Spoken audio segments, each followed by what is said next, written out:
자, 대표님, 1부에서는 한남 뉴타운 인근에 대한 개발 계획을 알려주셨는데요. 네. 그러면 2부에서는 한남 뉴타운에 대한 어떤 집중적인 그 투자 분석을 좀 소개해 주세요. 네, 알겠습니다. 그림에서 이제 보시다시피 우측 상단 이제 그 한남 뉴타운은 이제 그 용산공원의 바로 오른쪽 편에 저런 모양으로 지금 되어 있습니다. 네. 그 왼쪽 하단의 그림을 보시면은 이것이 이제 반포 쪽에서 바라본 한남 뉴타운의 전체적인 이미지입니다. 뒤로는 이제 남산 타워가 보이고 이렇게 한남 뉴타운은 이 동서로 굉장히 폭넓게 한강 조망이 이제 가능한 굉장히 이제 탁월한 이제 땅으로 되어 있고요. 그러니까 이 라인이 실질적으로 보면 이 라인이 그렇습니다. 이렇게 예. 보이는 거죠. 그렇습니다. 네네네. 그리고 이제 우측 하단을 보시면은 한남 뉴타운은 이제 5개 구역으로 되어 있습니다. 색깔별로 1구역이 저런 색깔이고요. 2구역이 빨간 색깔, 3구역이 가장 넓으면서 이제 그 초록 색깔, 또 4구역이 노란 색깔, 5구역이 한강 조망이 가장 탁월한 저쪽 5구역이 이렇게 5개 구역으로 되어 있습니다.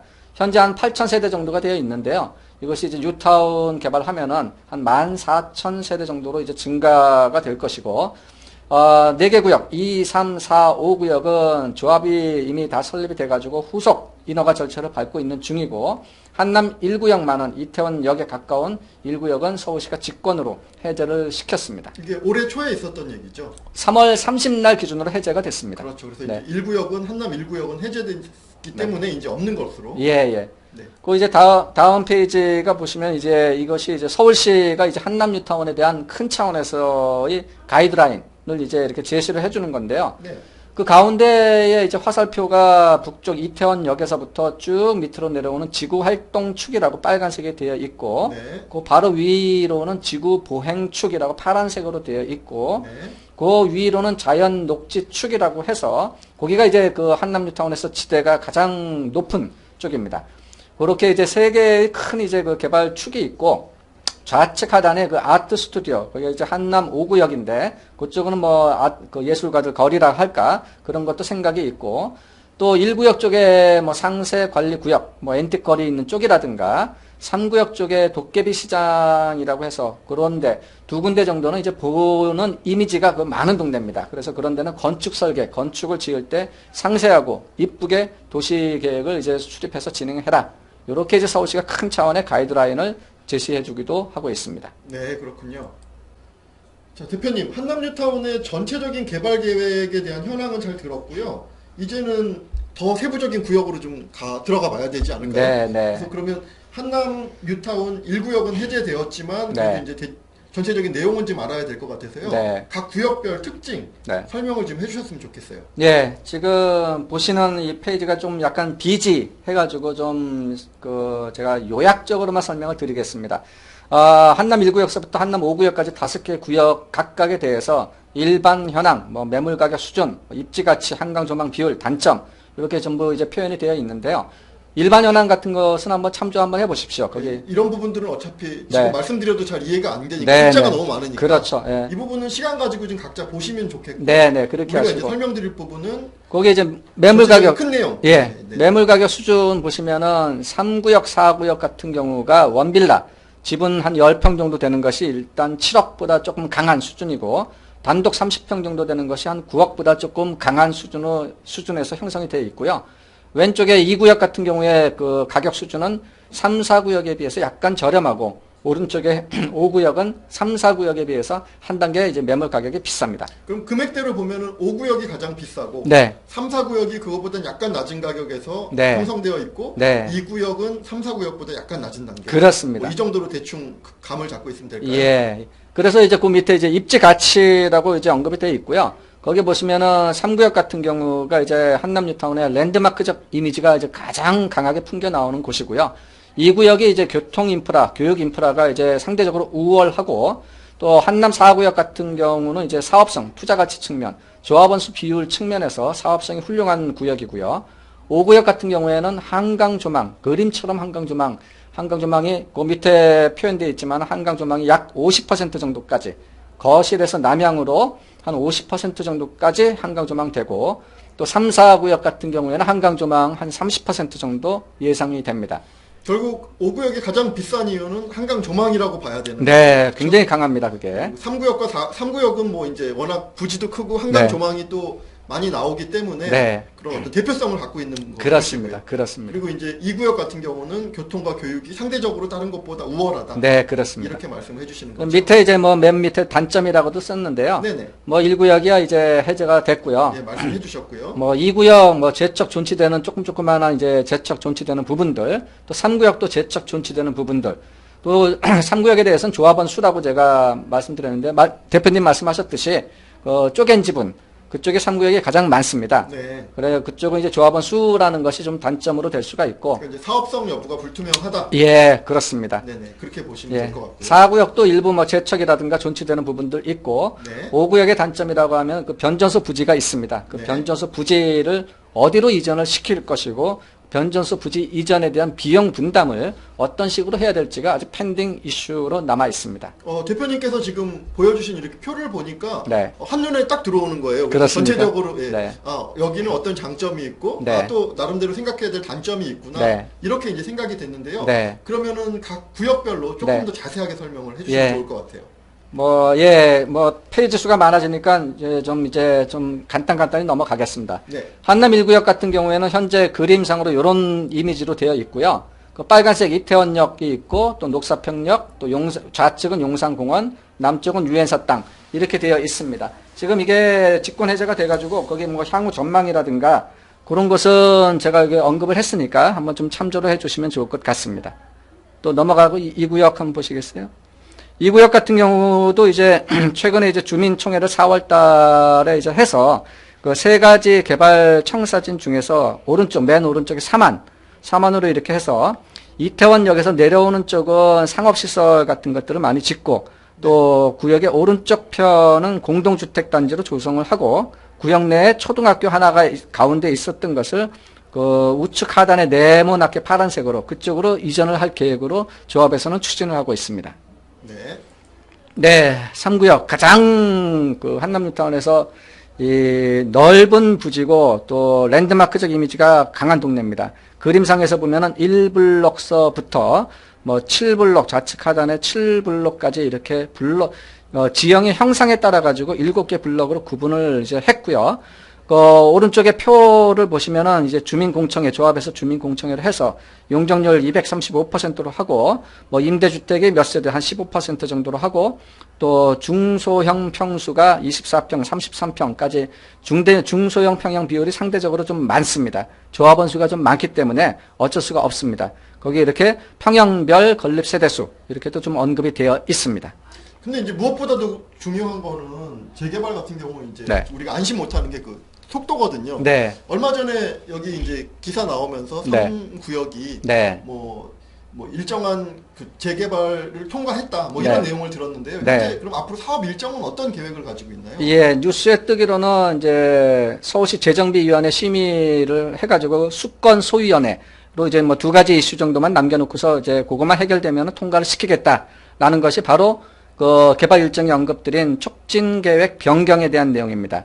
그것이 이제 5월 달이면 통과가 될 것으로 지금 예상이 되고 있고요. 그 2가지 안건에 대해서 그러니까 이번 달에 네. 어떤 뭐 이제 협의가 되면 네. 수권 소위원회는 통과시키겠다. 네, 그렇습니다. 네, 이렇게 해결이 될 것으로 기대가 되고 있고요. 그게 촉진계획 변경이 되면은 건축 심의가 이제 본격적으로 진행이 될 텐데, 그거는 이제 올해 하반기 정도에 건축 심의 통과될 것으로 조합은 열심히 목표를 가지고서 추진을 하고 있고, 네. 뭐 통과될 가능성도 충분히 생각할 수가 있습니다. 건축 심의가 통과가 이제 올해 말에 되면은 사업 시행 인가는 건축 심의로부터 한 1년 정도 잡는 것이 좀 타당할 것 같습니다. 1년 정도는 걸린다고 보는 게 네, 맞겠죠. 네. 그러면은 뭐 내년 하반기까지 사업 시행 인가 정도를 통과시키는 게 목표. 현재 조합의 목표로 보면 되겠고. 그렇습니다. 네. 다음 구역 한남 4구역 소개해 주세요. 예, 4구역은 아직 상대적으로 이제 건축 어떤 설계 그림 이미지가 조합에서 아직 만들어지지는 못해서 예전 자료 이 이미지를 보시면은 가운데 이게 3구역과 4구역의 같은 이제 개발 이미지인데 왼쪽 편이 이제 4구역이라고 보시면 되고요. 네. 4구역도 이제 이번 달 5월 달 말에 주민총회를 개최할 계획으로 있습니다. 네. 그래서 이제 전체적인 토지 이용 계획을 어떻게 하겠다. 라는 것을 발표하고 통과를 이제 시킬 것이고요. 4구역에 이제 이슈라고 한다라고 하면은 구역 내에 있는 신동 아파트를 어떻게 할 것이냐. 그리고 또 장문로 상가라고 해서 이쪽 상가를 어떻게 할 것이냐. 그것을 이제 이번 그 주민총회 때 이제 조합에서 그 주민들께 공유하고 또 허락을 받아가지고 이제 사업을 진행하게 될 것입니다.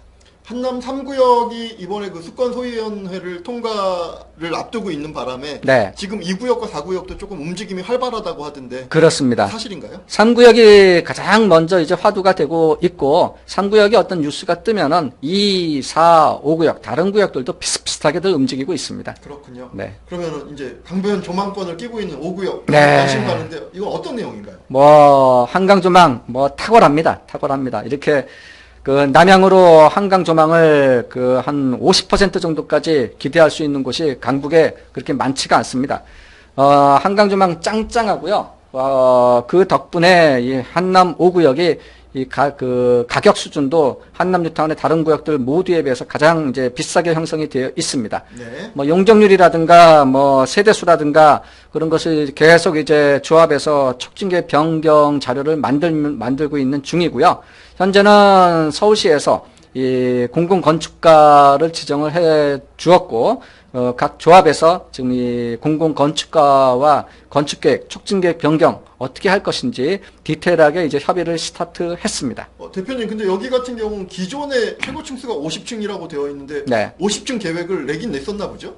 오세훈 서울시장 때 그 시절에? 있었습니다. 그러니까 희망사항, 예. 희망사항인 거죠. 결과론적으로 이제 희망사항을 돼버렸던 거죠. 네. 남산 조망 때문에 그렇습니다. 아, 그렇군요. 네. 대표님, 한남 뉴타운 그 구역별 설명 너무 네. 잘 들었어요. 네. 잘 들었는데 사실 개발 속도로 보면 그닥 막 차이가 나는 것 같지는 않아요. 네. 예를 들면 강남권 재건축 같은 경우는 어떤 거는 뭐 추진이, 어떤 거는 조합 설립, 네. 어떤 거는 일반 분양, 뭐 관리 처분 이렇게 해서 속도들이 다 차별화되어 있는데 네. 아직까지 한남 뉴타운 재개발은 그 조합 설립 그렇죠. 인근의 어떤 그 태동 네. 단계로 그렇게 네. 볼 수 있는데 네. 제가 제일 궁금한 거는 그럼 도대체 입주는 언제쯤 할 수 있냐? 네. 이게 제일 궁금하거든요. 네. 사실 이거를 뭐 예측하라고 말씀드리는 게 뭐 미래의 일을 누가 알겠어요. 네. 그렇지만 이제 대표님이 생각하시는 대략적인 입주 예정 시기는 언제쯤 될지 네. 알려주셨으면 좋겠어요. 예, 굉장히 이제 어려운데요. 일단 한남 뉴타운은 4개 구역이 전부 다 이제 조합 설립되어 있는 상태에서 그 다음 단계인 사업 시행 인가를 받기 위해 가지고 노력을 하고 있는 중이기 때문에 이제 본격적으로 이제 성장기 시장으로 이제 성장기 단계로 이제 진입을 하고 있는 중인데요. 이 장을 보시면은 그 한남 뉴타운의 입주 시기 예측을 제가 한번 예상을 해봤는데 이 자료가 보시면은 이제 서울의 대표적인 재개발 지역들과 재건축 지역들 그 벤치마킹을 제가 쭉 해봤습니다. 여기 보시면 뭐 대치동의 청실, 또 반포 자이, 또 레미안 퍼스트지, 또 가락시형, 또 재개발 구역들도 많이 해서 한 16개 정도의 대표적인 어떤 구역들에 대한 그 인허가 단계별 개발 기간을 이렇게 벤치마킹해서 요약을 해놓은 것인데요. 거기 5번을 보시면은 사업 시행 인가를 받은 때로부터 준공할 때까지 평균 한 6년 정도가 소요가 됐더라고요. 뭐 요새 공사 기간만 해도 한 3년 정도는 그죠. 걸리니까요. 그죠. 네네. 그렇게 봤었을 때 지금 3구역이 이제 한남 3구역이 가장 빠른 상황인데 3구역이 아까도 말씀드렸지만 18년도 하반기 정도에 사업 시행 인가를 받게 된다라고 추정을 할 만합니다. 그러면 그때 사업 시행 인가를 받게 되면 그때부터 한 6년 정도를 더하면은 한 2024년 하반기 그때쯤 한번 이제 입주할 수 있게 되지 않겠는가 예상해 볼 만합니다. 가장 빠른 한남 3구역이 네. 내년 말 정도에 사업 시행 인가를 받을 예정이니 그렇죠. 사업 시행 인가부터 입주까지는 보통 한 6년의 시간이 네. 걸리니까 네. 2024년 하반기 이후가 될 것이다. 네, 네. 지금 대략적으로 그렇게 말씀해 주시는 거죠. 그렇습니다. 그리고 그 6년이란 기간은 기존의 뭐 재건축이나 뭐 이런 됐던 것들의 어떤 평균 데이터를 갖다가 평균이죠. 분석을 하신 거고. 네, 그렇습니다. 아, 그러면은 2024년 이후에 입주하는 한남 뉴타운을 생각하면 네. 자, 그러면 나름대로 이제 그 객관적인 입주 시기를 추정해 주셨는데요. 네. 저 이제부터는 이제 아주 중요한 질문을 드리려고요. 네. 자, 그 중요한 질문이라는 것은 네. 뭘지 예상하고 계시죠? 네네. 한남 뉴타운이 과연 돈이 되냐 안 되냐? 네. 이제 투자를 하시는 입장에서는 그게 제일 관심거리일 텐데요. 네. 투자 분석에 대한 내용을 좀 설명을 해주셨으면 좋겠어요. 네, 알겠습니다. 표가 약간 숫자가 많아서 좀 어려운데요. 이게 이제 한남뉴타운의 재개발에 이제 빌라를 투자할 경우에 투자 수익을 한번 분석을 해봤습니다. 한남뉴타운의 빌라 땅 10평짜리고 건평이 한 15평 정도 되는 빌라를 투자를 한다라고 하면 초기 매입 자금이 한 7억 정도서부터 스타트합니다. 7억 정도서부터 스타트하고 가운데 제가 빨간색으로 이제 마킹을 했는데 그 빌라 한 7억 정도를 사게 되면은 그 감정평가 금액은 그 정도 수준의 감정평가 금액은 한 4억에서 한 4억 1, 2천 정도가 나오는 것이 일반적인 현재 기준의 감정평가액이 됩니다. 그리고 조합원 분양가격이라고 해서 5억이라고 쓴 것은 24평 기준의 조합원 분양가격을 현재 기준으로 계획을 저렇게 세우고 있습니다. 그러니까 24평이 네. 5억 정도 될 것이다. 조합원 분양 가격으로. 그렇죠. 네. 감정평가를 한 4억 천 정도 받았는데 조합원 분양가격을 한 5억 정도로 하니까 추가 분담금 한 9천만 원 정도 내게 되면 여기 시세는 현재 입주 시세라는 단어를 썼지만 이게 한남뉴타운의 현재 이게 뉴타운으로 조성이 완료가 됐다라고 가정을 하면 이게 24평 기준으로 한 11억 정도 되고 그러면은 투자 수익이 한 3억 천 정도 돼서 수익률 한 39%, 한 40% 정도 예상이 되고요. 그 밑에 표는 이제 그런 빌라로 24평이 아니고 33평 신청을 하게 될 경우에 투자 수익률입니다. 33평 같은 경우에는 그 조합원 분양 가격을 현재 기준으로 한 7억 4,500만 원 정도로 계획을 잡고 있습니다. 해서 이러한 감정평가 4억 천 정도 나오는 빌라를 갖고 있으면은 조합원 분양 가격이 7억 4,500이기 때문에 추가 분담금 한 3억 이상 정도 내고서 입주를 하게 됩니다. 그러면 이 33평 아파트 가격은 한 15억 정도로 예상을 하면 투자 수익률 한 45%. 빌라 같은 경우 하면은 40% 조금 상향 투자 수익률을 예상해 볼 만 하겠습니다. 그러면은 제가 이제 지금 잘 모르실 분들을 위해서 잠깐 설명을 드리면요. 네. 초기 매입 자금을 7억 원을 들여서 결국은 24평 새 아파트를 받기 위해서 한 1억 정도의 자금을 추가 부담금을 내는 거잖아요. 그렇습니다. 그러니까 실제로 24평 새 아파트를 사는데 약 8억 정도의 돈이 소요가 되는 거죠. 그렇습니다. 그리고 그게 이제 새로운 아파트가 됐을 때 지금 현재로 보면 시세는 약 한 11억 정도가 될 것이다. 그렇습니다. 맞습니다. 그래서 약 한 3억 원의 공간이 있고 그 네. 투자 수익률이 39% 정도 된다. 그렇습니다. 근데 이제 뭐 39%니까 막 어마어마한 숫자처럼 느껴지지만 네. 실제로 이 기간이 늘어지거나 네. 연으로 나눠가지고 네. 나눠 들어가면은 사실 수익률 같은 경우는 네. 기간이 늘어지면은 네. 상당히 낮아질 수도 있는 그런 위험성도 있다라고 볼 수 있는 거잖아요. 네, 그래서 부연 설명을 드린다고 하면 네네. 거기에 지금 24평짜리 11억이라고 썼는데요. 네. 그것이 이제 그 현재 기준으로 현재 한남뉴타운이 현재 입주해 있던 뉴타운으로 네. 그럴 경우에 11억 정도가 예상이 된다는 얘기고요. 24년, 25년이 됐을 때는 11억이 그렇죠. 아니라 14억, 15억도 될 수 있어요. 그렇습니다. 예. 이제 지금을 기준으로 하다 보니 이렇게 네. 나왔다라는 지금 그렇습니다. 말씀이신 네. 거죠. 네, 그러면 다음은 단독주택 같은 경우는 어떤가요? 네, 단독주택 같은 경우에는 지금 땅 40평짜리, 건물 40평 정도, 이 정도가 한 10억 3천, 일단 스타팅 포인트가 한 10억 3천 정도로 이제 볼만한데요. 이 정도 물건에 이제 투자를 한다라고 하면, 이런 단독주택 40평짜리 갖다가는 24평짜리 혹은 33평 두 개 어떤 것이든지 이제 그 조합원 입장에서 선택을 할 수가 있는데 24평짜리 아파트에 신청한다라고 하면은 환급을 받습니다. 환급을 그러니까 감정평가 금액이 한 8억 7천 정도로 예상해 볼 만한데 그래서 24평 신청하게 되면 환급을 한 3억 7천 정도 받아서 수익률이 한 67% 정도까지 기대를 해볼 만하고요. 밑에 이제 33평을 이제 신청을 하게 될 경우에는 33평을 신청하더라도 이 추가 분담금 내는 것이 아니고 환급을 한 1억 이상 이렇게 받게 됩니다. 그렇게 됐을 경우 이런 단독주택을 사게 되면은 뭐 어떤 것이든지 60% 이상 현재 기준으로 60% 이상의 수익률을 기대해 볼 수가 있겠습니다. 네, 전체적으로 뭐 30% 60% 하니까 네. 많아 보이긴 하지만 네. 아까 말씀드린 것처럼 기간이 늘어지는 부분 네. 그리고 아직 이 투자 수익률은 확정이 아니라는 그렇죠. 점은 지금 감안하셔가지고 투자에 임하셨으면 좋겠어요. 그렇습니다. 대표님, 투자 수익률 분석 너무 잘 들었습니다. 굉장히 사실 이게 어려운 질문이었는데 네. 나름대로 뭐 현재 시세 기준으로 해서 객관성을 유지하시면서 잘 말씀해 주신 것 같은데요. 네. 마지막으로 좀 여쭤보고 싶은 게 있어요. 네. 한남 뉴타운 그 지분 가격이 매우 비싸다. 네. 이런 기사들을 언론에서 많이 접하고 있는데요. 과거 물건 가격은 어떤 모습을 보여왔으며 네.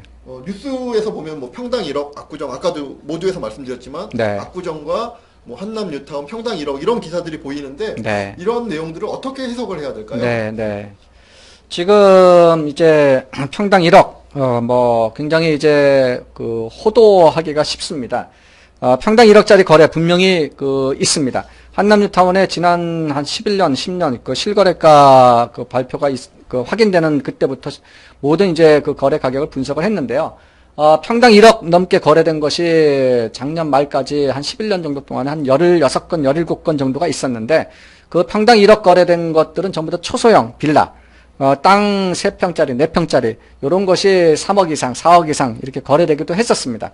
지금 보시면은 이 페이지는 한남뉴타운에서 지난 06년도서부터 16년도까지 대표적인 동네인 보강동의 단독주택이 땅 한 평당 얼마에 거래가 됐는지를 통계적으로 이제 보여주는 겁니다. 단독주택이란 말씀이신 거예요? 예, 단독주택의 땅 한 평당 기준입니다. 네. 보시면은 06년도에 2,053만 원 평당 그 정도 거래됐다가 08년도에 2,500만 원 초과됐다가 13년도에는 부동산 경기가 쭉 안 좋아져가지고 뭐 1,770만 원까지도 떨어졌다가 그때 이후부터 이제 완만한 상승세를 보여오다가 현재 17년도 현재 기준으로는 보강동 땅값도 일반적으로 한 3천만 원 정도가 이제 평균치가 아닌가 그렇게 예상해 볼 만합니다. 이거는 지금 단독주택 기준일 때 이렇다는 말씀이신 거죠? 그렇죠. 지분이 상당히 큰. 그렇죠. 빌라 같은 경우 다음 페이지를 보시면 네. 이건 빌라가 아니고 단독주택 또 한 페이지가 있는데 네.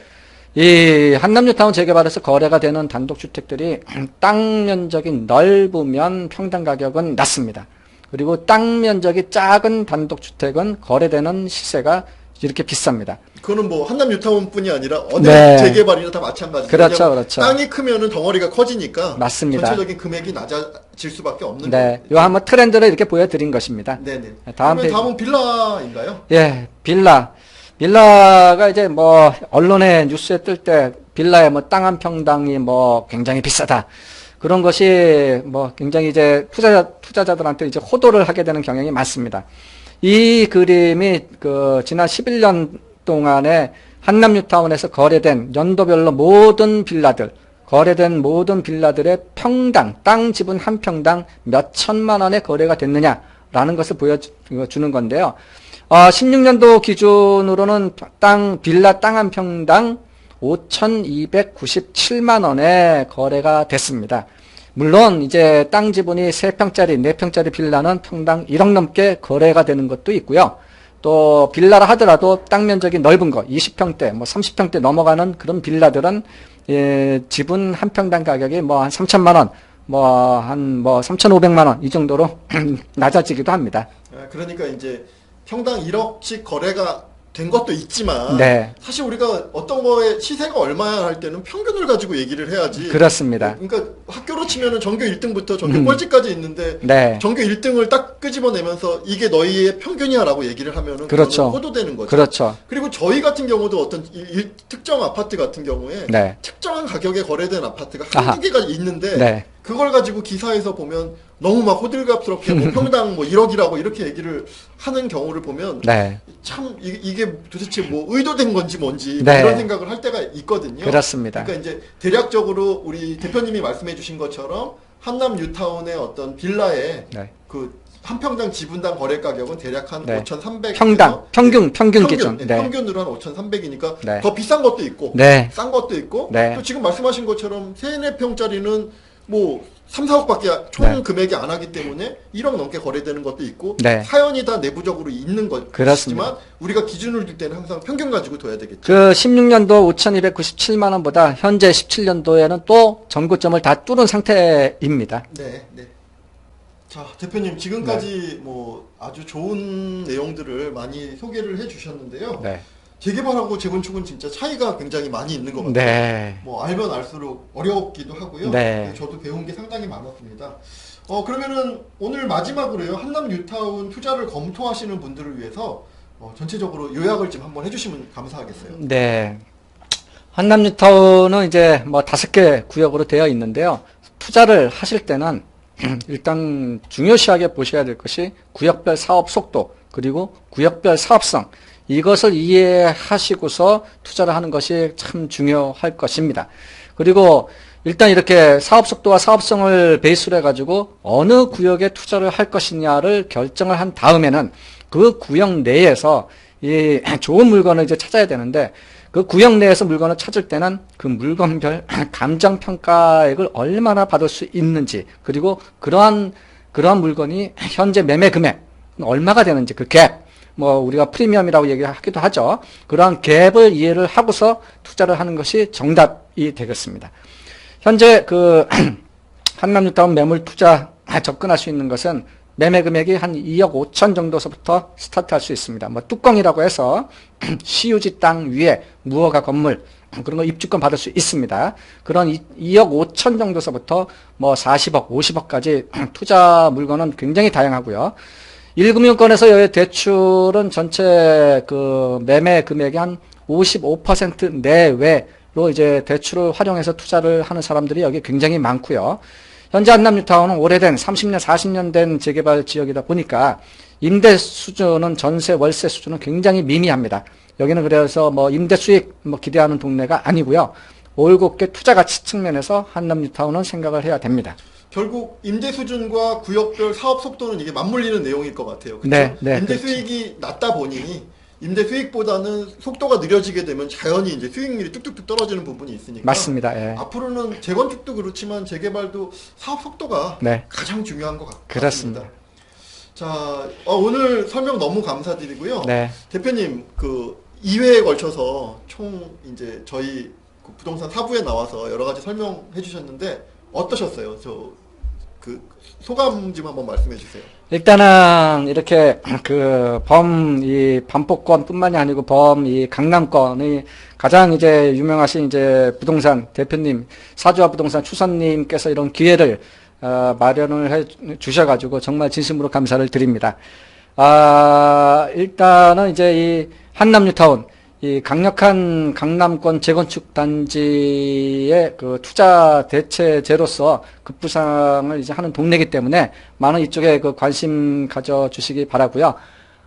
어쨌든 이렇게 좋은 자리 마련해 주셔서 대단히 감사합니다. 앞으로도 좀 제가 모르거나 부족한 부분이 있으면 네. 항상 전화로 여쭙기도 하고 네. 또 가끔 이제 출연해서 네. 소식 좀 알려주십사 할 때도 자주 나와 주실 거죠? 알겠습니다. 네. 그동안 그 한남뉴타운 그리고 용산 편을 설명해 드렸는데요. 많은 관심 가져주셔서 감사드립니다. 감사합니다.